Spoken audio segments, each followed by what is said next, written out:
guys, this is Gabby and today I'm going to be telling about the 4 signings I went to in October.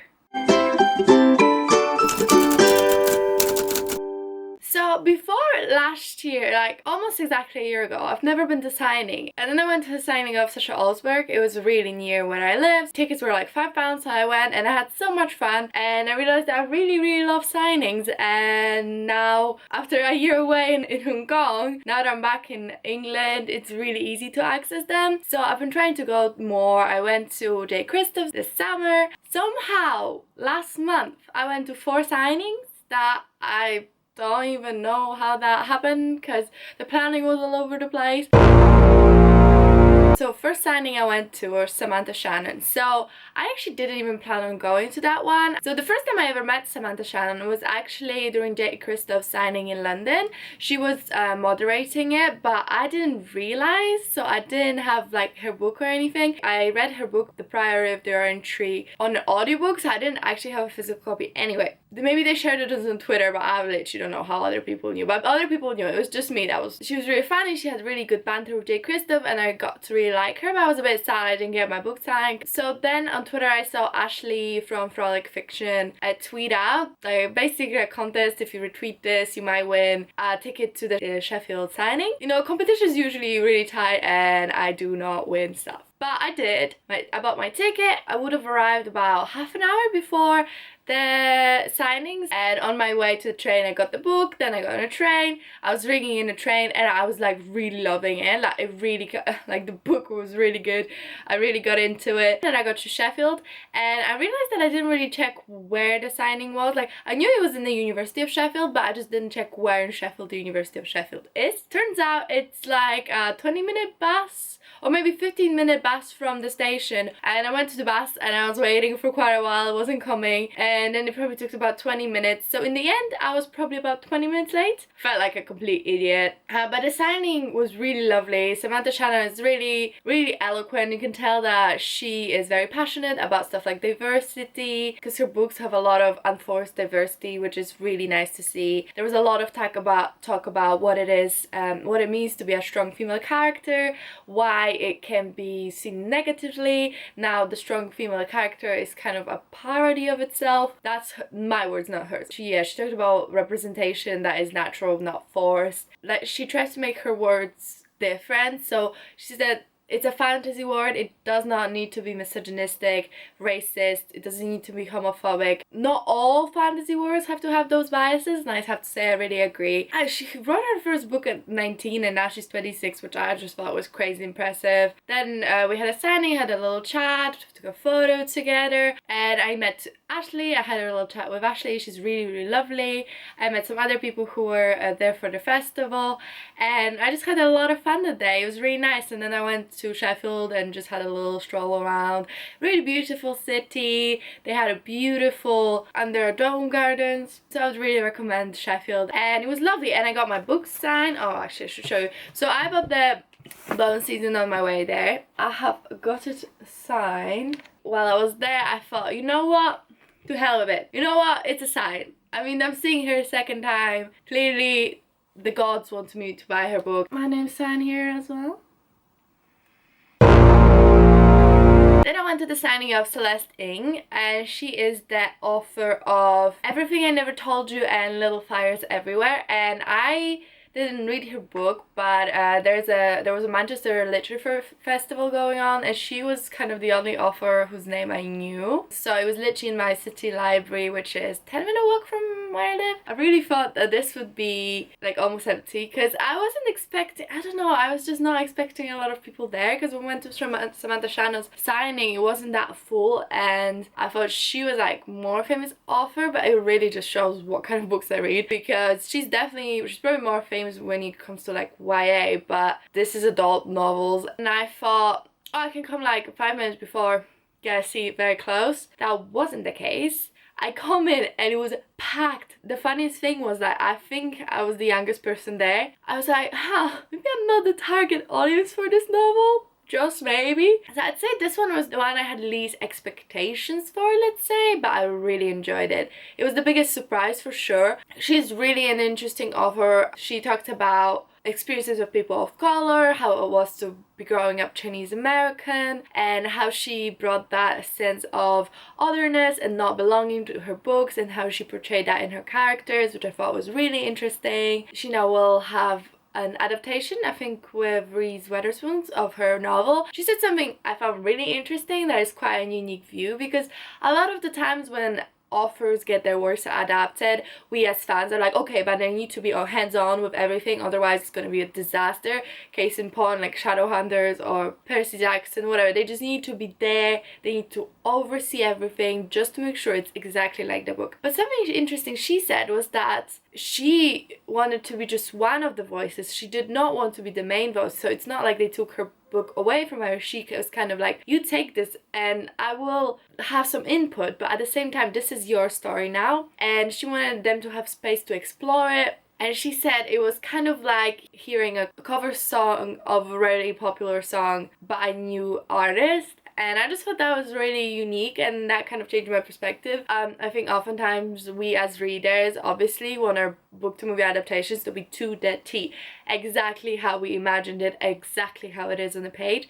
But sometimes that's not a good thing. Sometimes it is, sometimes it isn't. It's just a different story, just a different take on it, and I thought that was super interesting. And then something she said about writing was that it was like a road trip, which I thought was funny. She said, you know, point A, you're on point B, you know where you're starting, you know where you want to go, but on the way you don't know what's gonna happen. You can come to a stop, you can stay somewhere longer because you liked it more. And I just thought it was a really interesting way of putting writing, because he did date.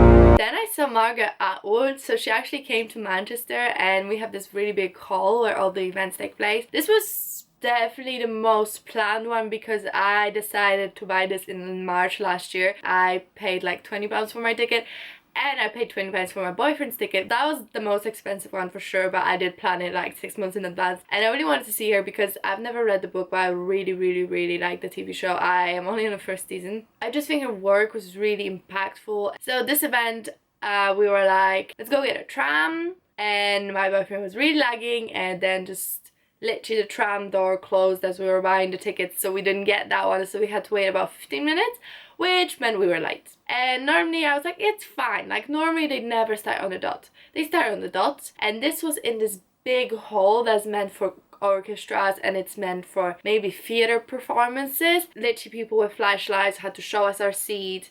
We made probably about 20 people stand up so we could go past them. It was the most embarrassing thing ever. I felt so bad for like everyone by disturbing them. But the only thing that makes me feel better but also worse is that people next to us were also late, but way more than we were. So it's like everyone had to get up because of the late people, but I felt morally superior because we were only late like 10 minutes and they were like 20 minutes. So far I've been late to every single event I went. She covered a whole bunch of topics from like feminism, politics, gender roles. An incredibly interesting person. The person interviewing her was also a female author.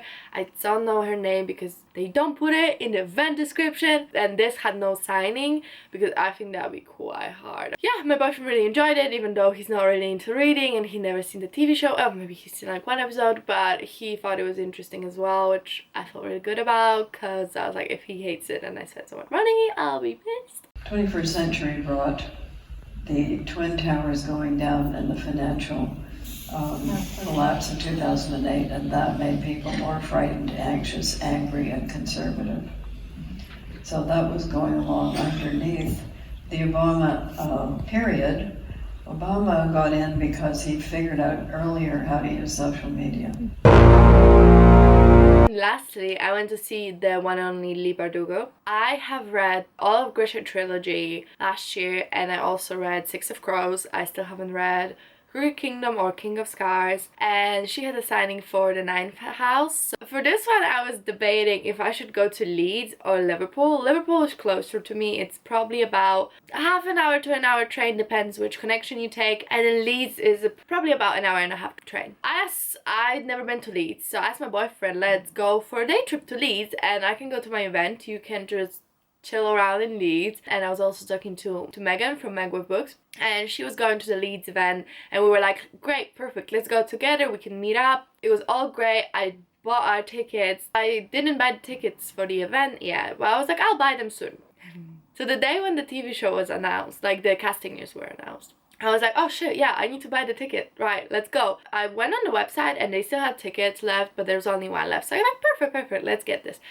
There was an issue with my card and it wouldn't go through. I was like, okay, fine, I'll try in 10-15 minutes. I tried in 15 minutes, they were all sold out. Brilliant. So I'm going to Leeds. I already have my train ticket to Leeds for this event, but I don't have the ticket for this event. What I decided to do was just buy the ticket in Liverpool. Me and my boyfriend decided to just have like a really nice day trip. Like we went to Leeds, then we saw the castle they have there, we saw the city, it was really beautiful. We had some nice food, we went to a Thai restaurant of all places, which was lovely but so overpriced. I messaged Meg if she'd like to grab a coffee since, you know, I fucked up and we're not gonna meet in the event, and she said yes, and she is just so lovely. Honestly, I love her so much. I was really nervous beforehand because I haven't really met that many people online in real life. It'd be awkward. I was just like going through my head, what are we gonna talk about? Are we talking about books? Honestly, go subscribe to her. She's been growing like a crazy. She's such a lovely person. I just had so much fun, and that trip was totally worth it, even if I messed it up. About 2 days later, I went by myself to Liverpool, and I was like, I'm on top of this. Okay, I'm gonna go like 20 minutes before the event even starts. I did, and there was already a huge queue in front of the door. So yeah, the event was lovely. I've never met Leigh Bardugo before, and she is absolutely hilarious. I really liked her sense of humor. I heard that she was a great public speaker, and I can attest to this myself. I now really want to read Knife House. I went there by myself, but I sat next to this girl who was also there by herself, and she chatted me up, being like, oh, are you here by yourself? Turns out the girl next to us was also by herself. I must say one thing was like, clearly a very busy event. She really didn't have much time, but I was like, okay, bye. Normally it's more like, oh, how are you, blah blah blah, and we did ask, I did say like, how are you? She was like, yeah, I'm good, and how are you? But yeah, it was really like but it's fine. Like, I understand completely. The signing of Day Christoph I went to, like, he really took his time, he really spoke to people, he really had a chat, but I did wait 2.5 hours. So you don't always have this luxury, and I know some people were like me and they had a train they had to get to, so I totally understand. I don't hold it against her. I don't even think that's not her planning, you know. I think it's the special exclusive Waterstones edition. I tried getting rid of dust, but it won't come off. I got it signed. I also got a tote bag because it was included. So yeah, that's it. I did 4 signings this month. What did we learn? I'm a mess. I'm late to every single event I go to. It was just so lovely. Everyone is lovely, and just to give them a chance to be lovely, come with an open mind. I really hope you get to go to a signing you really like to. I know that sometimes you really don't live anywhere close. Where I come from and lived for 16 years in, it's the middle of nowhere. No one will come there. We had Pope once, but that was because he was Polish and it wasn't even us. It was the neighboring town. I know that you don't always have those opportunities, but if you do, I would really grab them. I think it's just so much fun, and I'll see you in my next video. Thank you for watching. Bye!